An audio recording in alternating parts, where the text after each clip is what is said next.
Well, we're excited to welcome back to the show for the first time in a long time. It's Eowyn. Hey, how's it going, girl? It is going so good. How are you doing? I'm doing well. Of course, we were talking a little bit before we hit record, and it's amazing how much things change in between albums, and it's just been fun. But I'm so glad to see that you're back. You've got a new record about to drop, and I know that people are excited about it. Well, I hope they are. It definitely, I've already gotten some people saying, what style is it? How different is it? And I have a few clips out there, just a little bit of the songs on my website, but it is a little different. It was funny because it was supposed to be that acoustic album, and so I was going that direction, and then it kind of morphed into, I don't even know what it is, to be honest, maybe an alternative pop. It's just kind of in that mid-between rock and, that CHR vein, but I absolutely love it. It was really just what God was kind of moving in the moment with. And I think that people who like music that is kind of in that odd in-between stage, I mean, there's some songs that maybe are a little more worshipful. Some of them are a little bit more almost like a 90s, female-fronted alternative pop sound, kind of like the stuff that didn't get played as much by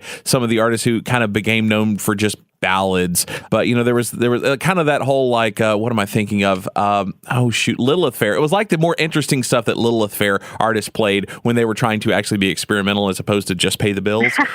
So I think it's got some good stuff in there, and I've been impressed by it just because I feel like it's inhabiting a space that not many Christian artists at least are willing to go to. First of all, how did you decide to take it from, okay, this is an acoustic record to this is not an acoustic record, but at the same time it's not a traditional hard rock Eowyn record? Yes.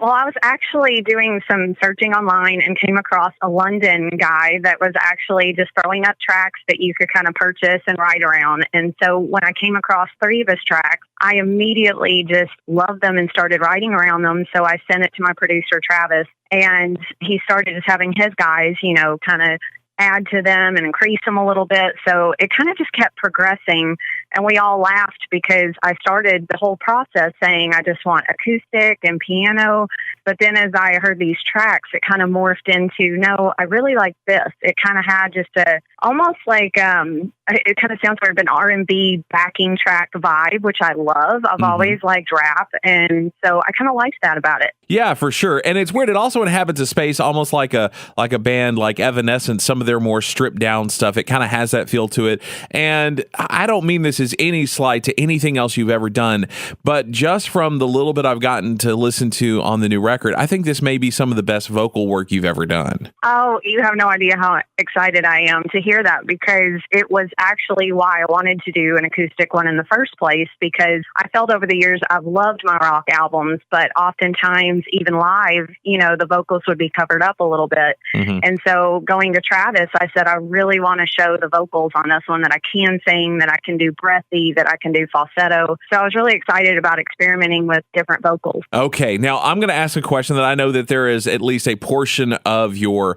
fandom that will be curious about this. And I think I know the answer, but nonetheless, do you think there will ever be a different version of any of these songs that will live in more of a rock space than this album? I actually, Travis asked me that when we were doing them, hey, we could do a rock, version of these. And it was funny, while we were creating them, he kept saying, hey, we could throw an electric on here right now. And I kept telling him, no, no.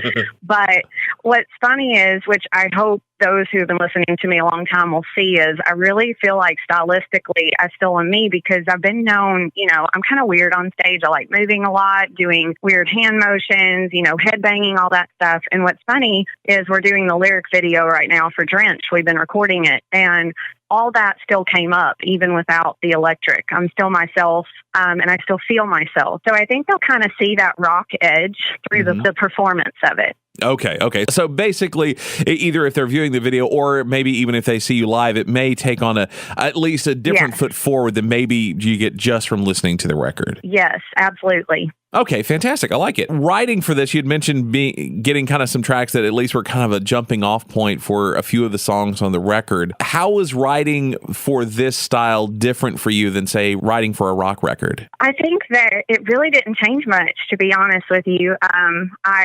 When I first started with the acoustic, I wanted, I did try to go with the worship route. And I think I lyrically just tend to go towards this really honest, kind of emotional place. And I don't know, not that worship songs aren't, but I kind of kept going towards that. I've just that emotional, raw sense. And so the lyrics came pretty easy to me, actually, because during this time, God just kept encouraging me to believe him, believe what he'd called me to do, to encourage those who are struggling with doubts, to believe what he's called them to do, and to really just keep pursuing him, because he can make a way where there seems to be no way. So I think lyrically it was actually very easy, but as the music kept progressing, I kept realizing that it really was me no matter what I do. As long as that lyrical content kind of is there, it just still felt like, that rocked me. Sure, absolutely. And it is interesting because I feel like there are some songs that do kind of border on a worshipful sound, at least with the lyrics in some ways, especially the single Drenched. Since we're going to be playing that one during the show, let's talk about that song. Yeah, absolutely. It was actually the first song that I wrote for the album, and it was one of the tracks that I got from the London guy, Tom Bailey. Okay. And it just moved me. Like, I can't explain it. I just started hearing it, and I remember sitting there, and it was raining outside and kind of dark in our house. And I kept just asking God to move. I was like, Lord, you got to move in these songs. I can't just write something, because this is actually, I'd already written 50 something songs before this album came out. So I was thinking, what else do I have to say? Right. So I realized that I really needed God just to drench me with his presence. And it is true. It was my worship song. It's kind of my version of a worship song. It's just funny because I think it is so emotional that some people may not assume it is. But to me, it's kind of my little rock version of a worship song. Right. And I think that it does come across that way. But I think the one thing that might be different than, I guess, the average worship song is it doesn't seem like it's one that is a congregational worship song. Whereas I think the average one is one that you could just picture like a group of 100 plus people just sitting in a room singing in unison. This is not that song. Right. It may be the special that's done at a church. Right. Like during the offering or something. Yeah, exactly. Oh, man, I love that. So what would you say was the biggest challenge of going this new direction as opposed to what you've done in the past? Honestly, I was worried what people who had liked it in the past would think. Mm-hmm. And I definitely, throughout my life have struggled with insecurities and everything. And in the rock genre and being that artist, I'm very confident it's who I am. Mm-hmm. And so just making sure that this album still represented me and that people would kind of be open armed to it was definitely on my mind. I constantly was telling my husband, what if they don't like it?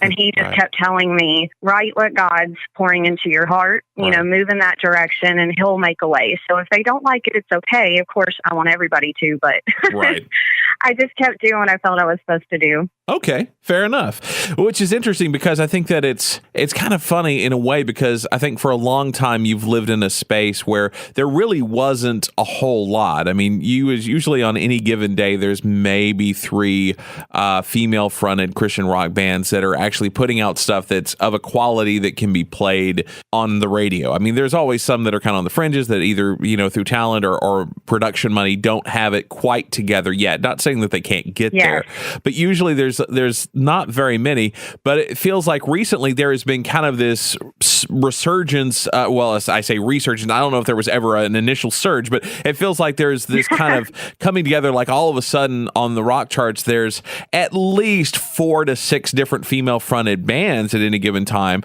And now is the time when you kind of shift direction and go in more of this alternative route. I think that that's very interesting. I don't know if that's good or bad, but I love the fact that you're doing what you feel like you're supposed to do.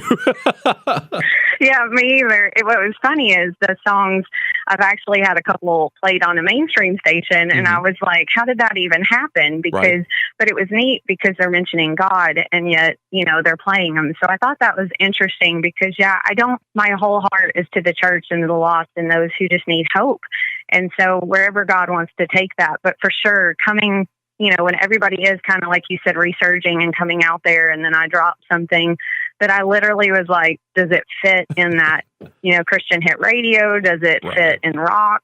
and I really wasn't sure where it fit. I feel like it can cross either. It just depends on, who the listener is, I guess. Sure, absolutely. And now may be a good time for it, because I think more and more people are, despite the fact that everyone loves to have their song on the radio, and of course I'm a big fan of that, being who I am, but at the same time I think that more people probably now than ever are finding their music through alternative methods than radio and maybe even their Christian bookstore and listening to a demo. People are finding stuff that is very specifically them, and it doesn't have to be in the top 10 on any sort of radio format to do that. So I think now is probably an ideal time to make that happen for you. Yeah, absolutely, because it's really about just getting it out to the listener, whether, like you said, it's on radio or whether that's just on YouTube or online, because the ministry can happen just by it being out there. So over the years, we haven't been touring for quite some time, and yet it amazes me how people are still finding, the old songs and downloading them. And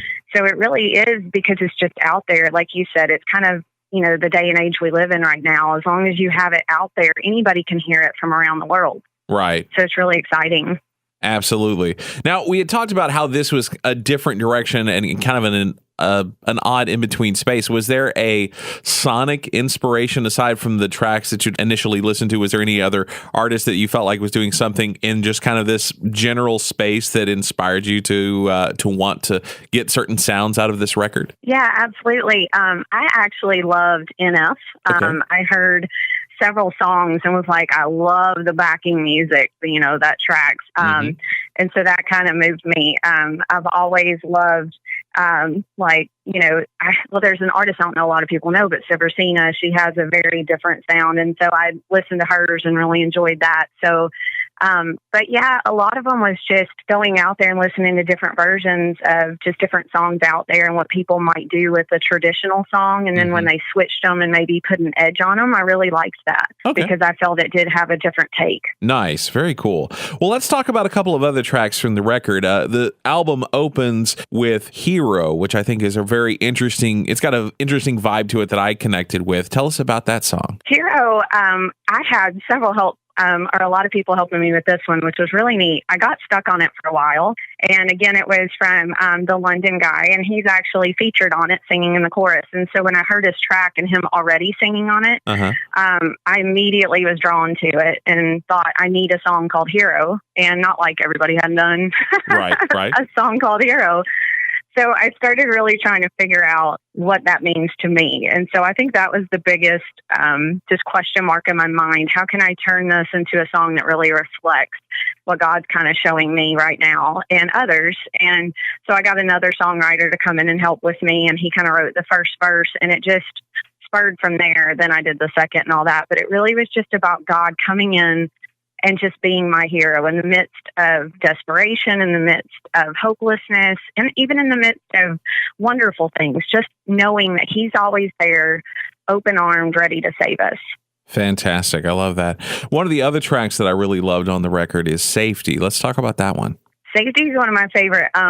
What's funny is I kept picturing, and again, it isn't one that, like you said, would be traditionally sang in a church, but I kept picturing, because I sing at my church right now as one of the worship leaders, and it's kind of cool because I was thinking of the church and how we get in this rut of just kind of living a particular way and in this box, and that God really wants to break us out and to really experience more of him. And so kind of to break us from that safety that we put ourselves in. And so it's like we put ourselves in the safety area and we don't want to extend and try new things and maybe step out when he calls us to step out. And so this song is really about just breaking through that safety and letting God, push us into areas that may scare us a little bit. Okay. It's definitely one of my favorites. Very nice. Very nice. Now, in between now, which of course is just mid-October, and the release date of December 3rd, what is the game plan and how are you most excited for people to either discover the music or for them to get excited about leading up to the release date? Absolutely. Me and my husband were kind of talking about it, and one of the things that I really wanted to showcase is even when I sing at church, I mean, I tend to, I'm known to headbang occasionally, even on the worship team, which sounds crazy, but it just comes out every once in a while. Right. And my pastor was so great when I approached him and said, I'm so sorry. And he was like, you just be you. And so that's kind of one of the things that we're preparing for over the next few months, is just to really showcase what's different about me, what these songs mean to me, how I perform them. And so Drenched, when we're creating this lyric video, is really, we're piecing it together to really showcase the way I worship with this song. So it's kind of ironic to show, like you said, not a traditional worship song, but me worshiping with it. And then I hope that people can start really connecting with the lyrics of that song as well. So that's why we want to put it up there, just to connect with people, because I think just doing these songs and just throwing them up there aren't going to move people. Right. And I want people to be moved and really experience God. And so I just want to kind of make sure they know the words. And we are doing the release on iTunes. A little like Drenched will be available earlier in November. Okay. And so it'll launch faster. So I'm excited about that too. But yeah, we're just kind of moving along, doing step by step, whatever we feel God leading us to. And so I'm definitely excited. It's been a long time. Yeah, for sure. It's interesting because I'm looking on your website right now and seeing the album covers of the previous two records leading up to this one. Was it nice not to have to go through as much to get the album cover photo? I mean, I like it, but at the same time, the other ones, I'm like, man, you went through some stuff to get that. Yeah. What's funny is I'm a graphic designer. And so that's what I've been doing the last 2 years at my church. And what's funny is this album, I wanted to go chaotic, just like I always have, because I designed Beautiful Ashes and I just love, kind of mixing it up and a lot of chaos. And then I thought about the album and was like, this album is not chaotic. It is more stripped down for me. So I wanted just the whole emphasis of Just Believe to be that. There's not a lot of fuss around it. God just wants us to just believe. So the interior of the album gets a little more chaotic. Okay. But I wanted the cover and the website, to stay. And then the lyric video for Drenched, the light is kind of the emphasis, that by the end it's in pure white light, that it's kind of being drenched in his presence in that kind of form. Nice. Now, one of the other things that I noticed about the record is there's almost, and I don't want to say that your other records didn't have this, but this one, I think it stood out. Maybe it was just because your vocal was showcased as much as it is, but it feels like it's very theatrical in a lot of ways. Like, especially some of the songs I was listening to, I'm like, this could be in a stage production of something very epic.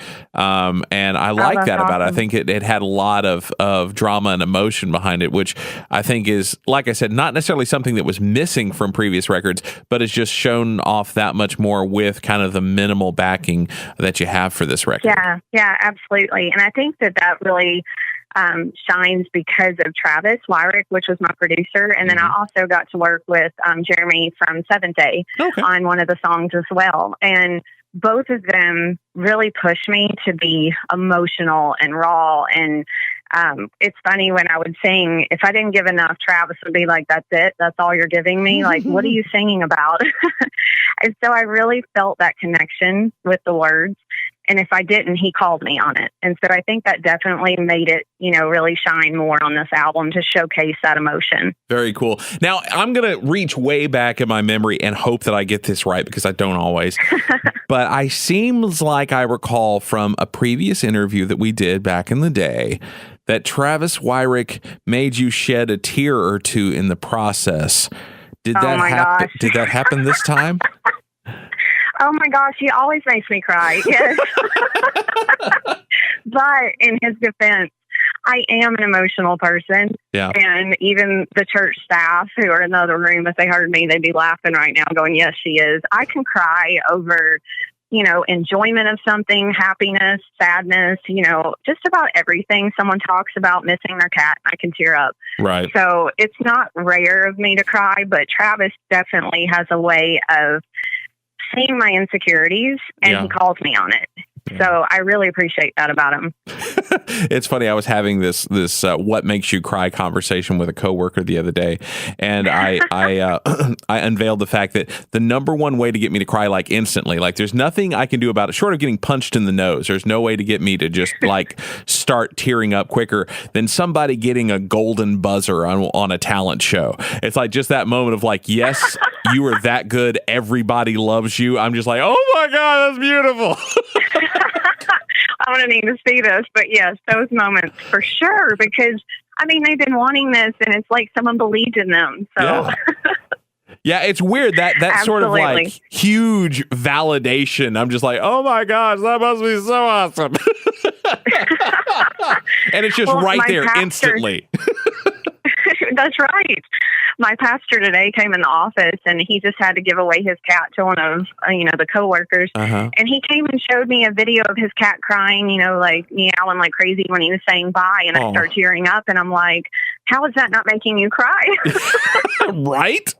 I'm there. I'm with you on that one. I get it. He did have to leave the room though. So I think he was on the verge. Yeah. Us guys, we have trouble with that. It's just the way it is. That's right.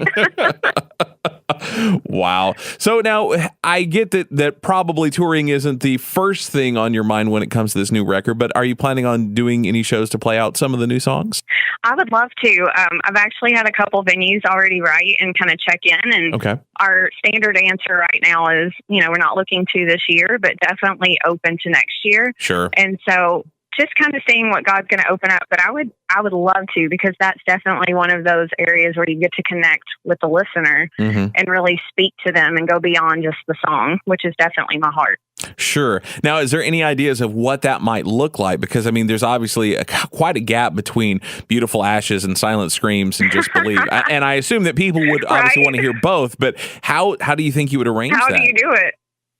I don't know. I'm thinking, because some of those songs, it feels like you could have like a DJ on the side, almost like what they do, sometimes in the mainstream market, someone spinning in the background and doing stuff. And you're right, the other is full electric and drums. So that's a very good question. If you figure that out for me, can you tell me? Suggestions welcome. Hit up Eowyn at eowynmusic.com. Yes. Anybody let me know how to make that happen.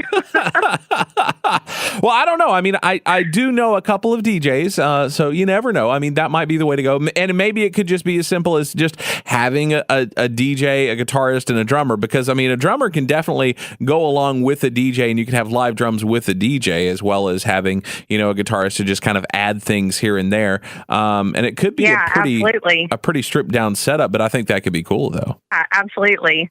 See, you're already coming up with ideas. So. Oh, there you go. Make checks payable to Paul Gibson. That's right. Oh man, that's awesome. I love it. Now, what else should people be on the lookout for leading up to the release of the record? I guess just basically one of the things that I really want to do is I want to release a video, and it'll be once a month. So I guess there'll be one before the release, and then they'll continue afterward. That I love doing Bible studies, which I actually had a Bible study that I released a few years ago. But what I want to do is with each song, kind of have that explanation of the meaning, but then really talk about what that song means and kind of try to encourage the listener with what God's kind of been showing me. And so that's one of our goals, is to really have just those mini videos that come out that just touch on that. Because again, to me, it's about the ministry. It's about reaching those who are hurting. And so I can't think of a better way to do that than to really just keep connecting through videos, and maybe even doing the live online things on Facebook, just to talk to the people, see where their heart is, see what they need prayer for. So that's kind of my idea, is just to really, since I'm not touring this year, is to try to connect with listeners a different way. Okay, fantastic. I love it. There's one question I always like to end with, and I don't remember if I've ever asked you this or not, because it has been a minute. But Eowyn, you're putting out a new record, which obviously is not as maybe rock and roll as previous ones, but nonetheless, you're kind of a rock star in your own light. You've got these heavy songs that we've enjoyed playing on the show before, and even with the new record, there is a certain theatricality and intensity that is very cool and rock and roll. But yes. What is the most un-rock and roll thing about you? Well, gosh, the fact that I cry would definitely. Are you supposed to cry like a lot? I think you're supposed to be so confident, and when I get on stage, I am. Some people see me on stage and go, "You're a different person." Here, I have this like Southern accent, really, smiley, and then I get up there and I'm like, ready just to attack something. And so, I would say that's kind of unrock and roll, is the fact that I am insecure and cry a lot. I need to stop that. Travis always told me that in the studio. Stop that. Be confident. Walk in like you're going to win it. Because after all, there's nothing that you can say to an emotional person that will get a positive response than stop that. I know, right? I know. He's like, quit walking in defeated, which actually that did stick with my head, because I come in and question something, which does not sound rock and roll at all. That sounds like, why are you not confident? So I would have to say that. Okay, fair enough. Well, Eowyn, it's always a pleasure to have you on. I know that we'll have more opportunities in the future, because I know you're not done. And I can't wait for people to hear the new record. I'm enjoying it, and I know that it's a departure, but I think that people are on board for it, and I think that you'll see some good responses from it. But no matter what happens, I hope that this is a good experience, and you guys get a chance to play these songs out in whatever form that takes. And thank you for being on the show. Thank you so much for having me. Absolutely.